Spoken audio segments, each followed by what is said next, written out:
isang kilalang kapuso komedya ng usap-usapan ngayon matapos makumpirmang kabilang siya sa cast ng isa sa pinakaabangang serye ng ABS-CBN na si Gabo.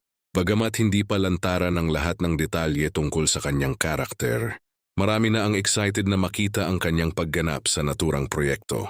Matagal nang napapatunayan ng naturang komedyante ang kanyang husay, hindi lamang sa pagpapatawa kundi maging sa pag-arte sa drama at pelikula. Dahil dito marami ang naniniwalang malaking ambag siya sa kabuuang kwento ng serye.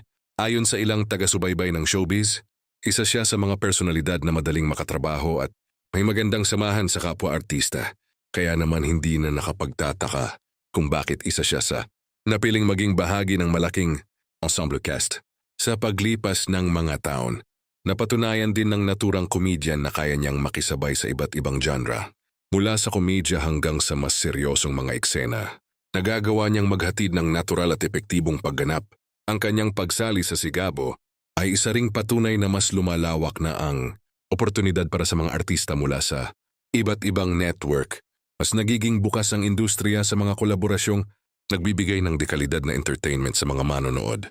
Zaniwa ngayon marami ang naghihintay sa opisyal na pagpapakilala sa kanyang karakter.